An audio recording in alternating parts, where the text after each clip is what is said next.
हमारे देश में महिलाओं को वोट देने का अधिकार आज़ादी के पहले दिन से मिला। अमेरिका जैसे देश में ये अधिकार उन्हें इस अधिकार के लिए 150 साल इंतजार करना पड़ा, संघर्ष करना पड़ा।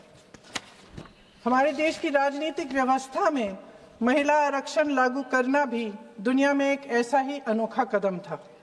पंचायतों और नगर पालिकाओं में 33% आरक्षण का प्रावधान भी भारतीय राष्ट्रीय कांग्रेस की सरकार ने स्वर्गीय राजीव गांधी जी के नेतृत्व में सदन पटल पर पहली बार पेश किया, मगर उस समय ये प्रावधान पारित नहीं हो पाया। आज आदरणीय प्रधानमंत्री महोदय जी ने भी इसका जिक्र किया, लेकिन हमेशा की तरह उन्होंने आधी बात बोल दी। उन्होंने कहा, सदन को ये बताया कि विरोध करने वाले कौन थे, उन्होंने ये नहीं बताया। उन्होंने कहा कि इसका विरोध हुआ, कौन किसने विरोध किया और नहीं बताया। विरोध तो आप ही ने किया था, भाजपा ने। कुछ सालों बाद स्वर्गीय श्री पीवी नरसिम्हा राव जी के नेतृत्व में कांग्रेस सरकार ने इस कानून को सदन में पारित करके लागू किया। आज अपने भाषण में प्रधानमंत्री जी ने जब पंचायत की आंदोलित महिलाओं का जिक्र किया, तो ये समझ लीजिए कि इस कदम के चलते ही आज 40 लाख पंचायत प्रतिनिधियों में से 15 लाख महिलाएं हमारे लोकतंत्र में भागीदार हैं। 2010 में स्वर्गीय प्रधानमंत्री डॉक्टर मनमोहन सिंह जी और यूपीए की अध्यक्ष श्रीमती सोनिया गांधी जी के नेतृत्व में कांग्रेस पार्टी ने लोकसभा और विधानसभा में महिलाओं को आरक्षण देने का फिर से प्रयास किया। राज्यसभा में इसे पारित भी कराया, लेकिन लोकसभा में आम सहमति नहीं बन पाई।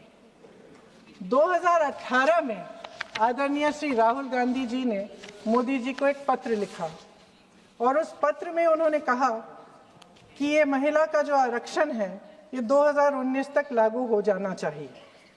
मुझे लगता है कि यहाँ आकर प्रधानमंत्री जी राहुल जी का मजाक तो बना लेते हैं, लेकिन घर जाके उनकी बातों पर गौर करते हैं, क्योंकि हम आज उसी बात पर चर्चा कर रहे हैं। वैसे आज प्रधानमंत्री जी की बातों से ये लगा कि भाजपा ही महिला आरक्षण के चैंपियन, प्रस्तावक और सबसे बड़े समर्थक रहे हैं। इनके पूरे भाषण में यही बात थी, जबकि ये कह रहे थे कि इन्हें इसका श्रेय नहीं चाहिए। कोई भी महिला आपको बता देगी कि बार बार बहकाने वाले पुरुषों को महिलाएं झट से पहचान लेती हैं। थोड़ी सावधानी बरत लीजिए, पकड़े जाएंगे। आखिर जब 2023 में राहुल जी के पत्र को पढ़ने के कुछ सालों बाद,